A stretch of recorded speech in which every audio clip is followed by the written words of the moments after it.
ایک مرتبہ حضور پاک صلی اللہ علیہ وسلم تشریف فرمائے، صحابہ کرام کا بڑا مجمع بیٹھا ہے۔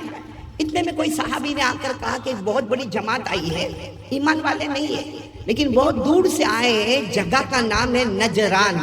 بولو جگہ کا نام ہے نجران، یعنی بہت دور سے یہ لوگ آئے ہیں اور یہاں مدینہ منورہ میں آئے ہیں، یا یوں کہو کہ مکہ مکرمہ میں آئے ہیں، اور اللہ کے رسول صلی اللہ علیہ وسلم تشریف فرمائے، صحابہ کرام کا بڑا مجمع بیٹھا ہوا ہے۔ اور کسی نے آ کر کہا کہ اللہ کے رسول وہ آئے ہیں، نجران سے آئے ہیں اور کوئی ایمان والا نہیں ہے۔ قربان جاؤ ہمارے آقا صلی اللہ علیہ وسلم کی رحمت پر، فرمایا آنے دو۔ صحابہ کو کہا آدھے ادھر ہو جاؤ آدھے ادھر ہو جاؤ، آنے والے مہمانوں کو بیچ میں آنے دو۔ بولو سبحان اللہ۔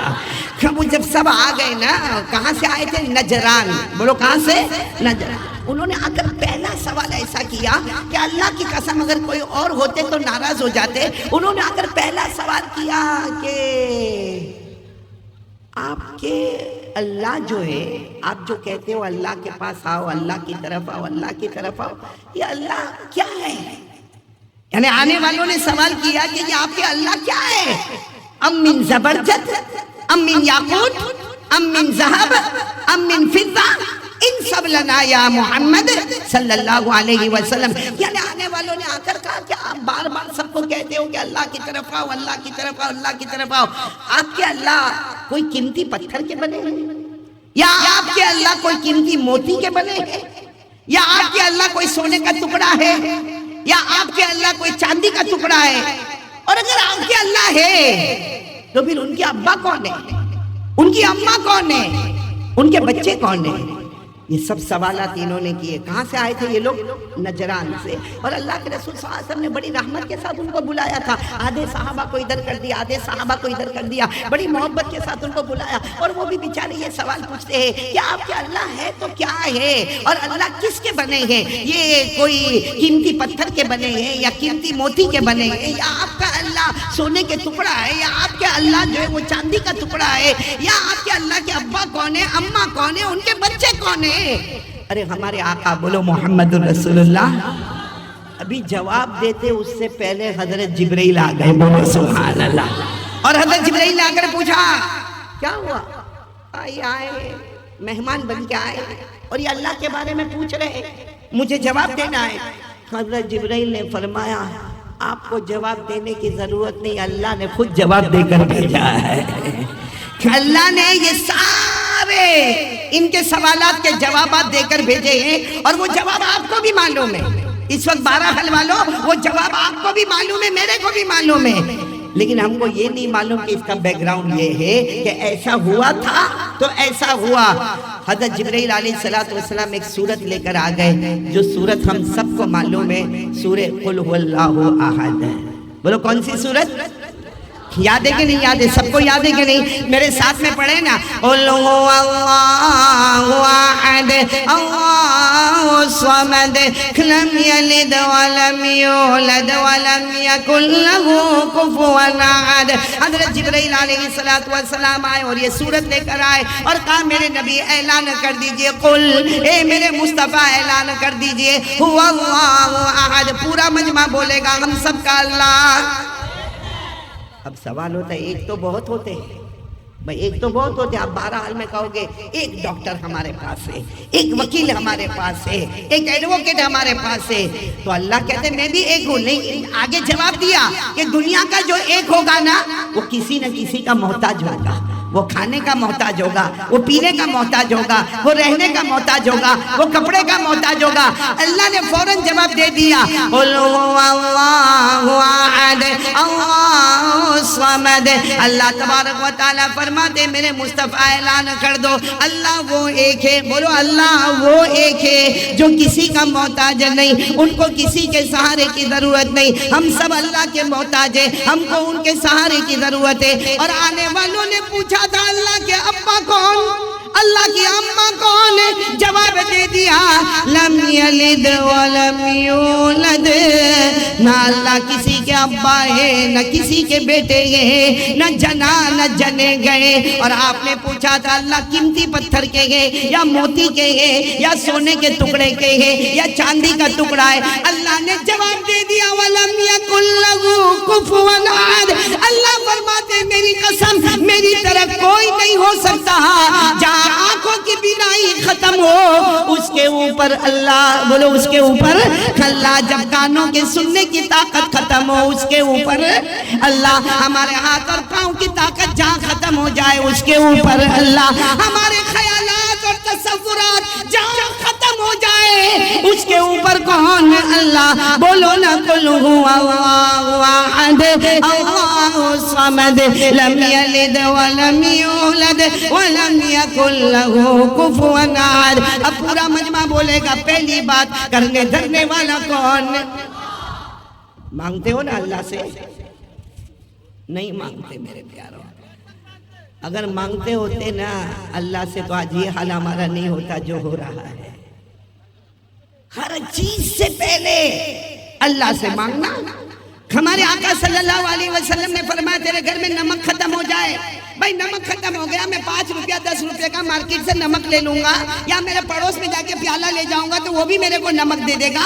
اللہ فرماتے نمک بعد میں لینے جانا، پہلے میری طرف توجہ کر دے، اللہ نمک ختم ہو گیا، نمک گھر میں آئے گا نہ آئے گا، جنت تیرے گھر میں آ جائے گی۔ ہمارے نبی نے فرمایا صلی اللہ علیہ وسلم اگر راستے میں چلتا ہو تیری چپل ٹوٹ جائے یا جوتے کا لیس نکل جائے، ارے کوئی موچی ملے گا وہ میری چپل کو سی دے گا، ارے کوئی مجھے ادھار میں چپل دے دے گا، ارے میں گھر جاؤں گا تو میرے 2-4 جوڑ چپل کے رکھے ہوئے، کوئی گھبرانے کی بات نہیں۔ اللہ تبارک و تعالیٰ اور ہمارے نبی فرماتے نہیں، وہ چپل بعد میں سلانے جانا، بعد میں اس کو تلاش کرنا، پہلے ایک بار اللہ کو کہہ دے اللہ میرا جوتا ٹوٹ گیا، اللہ میری چپل پھٹ گئی، بس ایک بار کہہ دے، وہ جوتے بعد میں جنت میں، جوتے بعد میں تیرے قدم میں آئیں گے، اس سے پہلے ہمارا قدم جنت میں چلا جائے گا۔ ایسا کرتے ہم لوگ؟ اصل معاملہ اللہ کے ساتھ یہ ہونا چاہیے۔ یہ میں بیان کرنے کے لیے بیٹھا، جیسے مولانا وسیع اللہ صاحب نے فرمایا سب کرانے والا کون؟ کہ میں بیان کے لیے بیٹھا 30 سال ہو گئے، کتنے سال؟ 30 سال سے بیان کرتا۔ اب اگر میں یہاں بیٹھے بیٹھے یہ سوچتا 12 حل میں، روز رات کو مجمع سامنے ہوتا ہے، روز رات کو مائک سامنے ہوتا ہے، اس میں بیان کرنے میں کون سا بڑا کمال ہے؟ اب تو عادت ہو گئی۔ اگر میں یہ سوچوں تو میرے سے بڑا بے وقوف کوئی نہیں، میرے سے بڑا پاگل کوئی نہیں۔ مجھے ہر بیان سے پہلے یہ سوچنا چاہیے کہ زبان دینے والا کون، مجھے بلوانے والا کون، اور سب کو جمع کرنے والا کون، اور سب کو ہدایت دینے والا کون۔ میں اللہ سے کہوں اللہ میں جا رہا ہوں، اللہ بھلے کرسی پر بیٹھوں گا، سب لوگ ملاقات کریں گے اور معلوم نہیں کتنی تعریف کریں گے، لیکن اللہ یہ تیری مدد کے بغیر نہیں ہو سکتا، کیونکہ زبان تو تو دیتا ہے، اللہ بولنے کی طاقت تو دیتا ہے، اللہ مجمع تو دیتا ہے، اللہ سب کو ہدایت تو دیتا ہے۔ اور دعا کرو کہ اللہ 12 حل والوں کو ہدایت دے اور بولنے والے کو بھی ہدایت نصیب فرمائے، کیونکہ اللہ خود فرماتے میرا بندہ ہر وقت یاد رکھنا تجھے بولنے کی طاقت دینے والا کون؟ یہ ہونٹ دینے والا کون؟ یہ اندر زبان دینے والا کون؟ یہ آنکھیں دینے والا کون؟ تھوڑی دیر کے لیے کہو، پورا 12 حل ایک ساتھ میں کہو، اگر یہ ہونٹ نہیں ہوتے تو ہم کیسے دکھتے؟ ارے کتنے خطرناک دکھتے، 32 بار ہوتی، کوئی آئی لو یو بھی نہیں بولتا، لیکن اللہ کا کرم تو دیکھو کیسے ہونٹ دے دیے، کیسے زبان بولنے کی دے دی۔ اللہ نے فرمایا الم نجعل له عینین، بھائی قرآن تو یاد ہوگا نا آپ کو اتنا، تو جو یاد ہو میرے ساتھ میں پڑھے نا، علماء کرام ماشاءاللہ بیٹھے ساتھ میں پڑھے نا، الم نجعل له عینین ولسانا وشفتین وہدیناہ النجدین۔ پورا مجمع بولے گا ہمیں آنکھیں دینے والا کون؟ اللہ ہی۔ ہمیں زبان دینے والا کون؟ بولو اللہ۔ ہمیں ہونٹ دینے والا کون؟ اللہ۔ ہم سب کا پیدا کرنے والا کون؟ اللہ۔ اسی لیے ہم نے پہلی بات رکھی یقین بنا لو، اگر دنیا بھی قدموں میں چاہیے آخرت بھی قدموں میں چاہیے، یقین بنا لو کرنے دھرنے والا کون؟ ایک بات بتاؤں، ہمارے یہاں 12 حل میں کبھی کبھی سر درد ہوتا ہو، ہاں کیوں پیچھے والوں کا سر نہیں دکھتا؟ اب 12 حل میں سر نہ دکھتا ہو تو مولانا وسیع اللہ میں یہی مکان بنا لوں، کائے کو میں گجرات تک جاؤں بھائی؟ لیکن سر دکھتا ہے نا، ہم سب کو معلوم ہے کہ سر دکھنا میری طبیعت میں ہے، اور وہ ایک ٹیبلٹ رکھی ہے، اور ڈاکٹر نے بتایا تھا جب بھی سر دکھے تو وہ کھا لینے کا، اور وہ میں کھا لیتا ہوں تو میرے کو آرام ہو جاتا ہے۔ بلکہ دوستوں میں بھی کہتا ہے کہ بھائی اگر میں سر میں درد ہو نا وہ ٹیبلٹ کھا لوں، یا ایک کپ اگر میں چائے کا پی لوں تو میرے سر کا درد ختم ہو جاتا۔ میرے پیاروں، ہمارے بڑے بڑے علماء نے کہا ہے کہ جب تیرے سر میں درد ہو اور ٹیبلٹ کھائے گا، بے شک کھائے گا، کیونکہ علاج معالجہ کرنا سنت ہے، بے شک کھائے گا، لیکن وہ ٹیبلٹ کو اپنے ہاتھ میں لے لیا، پانی کا یہ گلاس اپنے ہاتھ میں لے لیا، صرف ایک سیکنڈ کے لیے، اللہ اللہ اللہ، اس میں کوئی طاقت نہیں، اللہ کوئی طاقت نہیں، دوا میں کوئی طاقت نہیں، اللہ شفا دینے والا تو ہے، اس کے بعد میں کھا لے، چاہے سر کا درد اچھا ہو یا نہ ہو، لیکن یہ ٹیبلٹ ہمیں جنت تک پہنچا دے گی انشاءاللہ۔ یہ میں آپ کو بتانا چاہتا ہوں کہ بھائی اللہ سے تعلق ایسا ہونا چاہیے، اگر آج قسم پروردگار کی میرا اور آپ کا تعلق اللہ سے ایسا ہوتا تو ہماری ذلت نہیں ہوتی، ہماری رسوائی نہیں ہوتی۔ میرے پیاروں، اسی لیے میں نے کہا نا یہ قل واللہ احد اتنی پیاری صورت ہے۔ ایک مرتبہ ایسا ہی رات کا وقت ہوگا، بولو کون سا وقت؟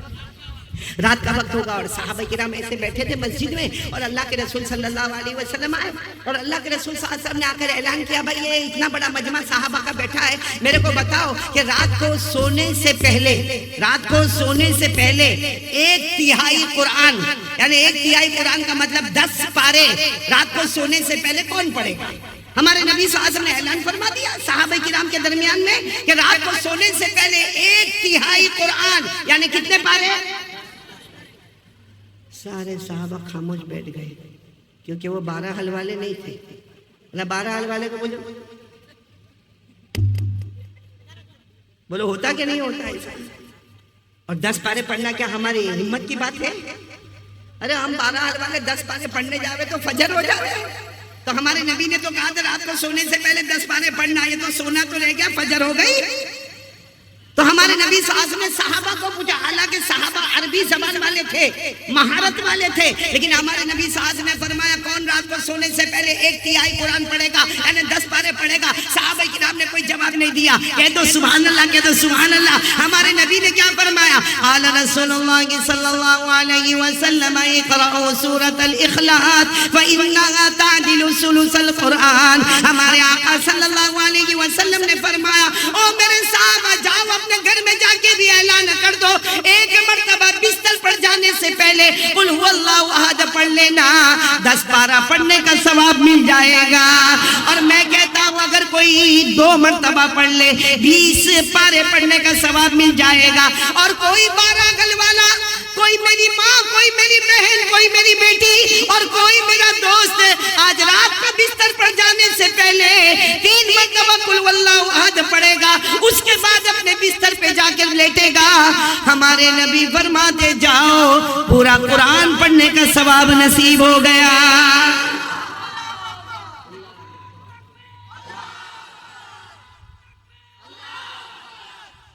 تو 12 حل والے ارادہ کر لو، روز رات کو قرآن پڑھیں گے انشاءاللہ۔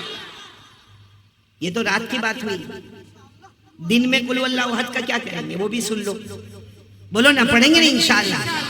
یہ سب کام کاج کرتے کرتے ہو جائے گا، کوئی الگ سے اپنے کو ٹائم نکالنے کی ضرورت نہیں، سنتے جانا۔ ہمارے آقا صلی اللہ علیہ وسلم بیٹھے، صبح کا وقت ہے، صحابہ کرام بھی بیٹھے، ہمارے نبی نے کیا فرمایا؟ ہمارے آقا صلی اللہ علیہ وسلم نے فرمایا او میرے امتیوں، اپنے اپنے گھروں میں بھی یہ پیغام ہونا چاہیے، اگر کوئی 10 مرتبہ قل واللہ احد پڑھے گا اللہ جنت میں ایک محل بنا دے گا۔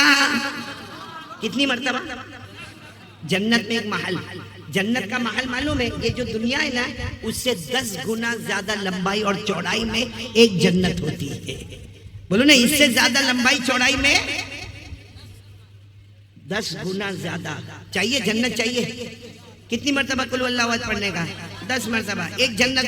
اچھا ہمارے نبی رکے نہیں، پھر ہمارے آقا صلی اللہ علیہ وسلم نے فرمایا 10 مرتبہ پڑھے گا اللہ جنت میں ایک محل بنائے گا، کوئی 20 مرتبہ پڑھے گا اللہ جنت میں 2 محل بنائے گا، ارے کوئی 30 مرتبہ پڑھے گا اللہ جنت میں 30 محل بنائے گا۔ ابھی ہمارے نبی آگے جانے والے کیا حضرت عمر رضی اللہ تعالیٰ عنہ کھڑے ہو گئے، کہا اللہ کے رسول آپ کیا کہہ رہے ہو؟ 10 مرتبہ قل واللہ احد جنت میں ایک محل، 20 میں 2 محل، 30 میں 2 محل، تو ہم پڑھتے جائیں گے اللہ جنت میں محل دیتا جائے گا۔ ہمارے نبی نے فرمایا اس ذات کی قسم جس کے قبضے میں اے عمر تم پڑھتے پڑھتے تھک جاؤ گے مگر میرا اللہ جنت دیتے دیتے نہیں تھکے گا.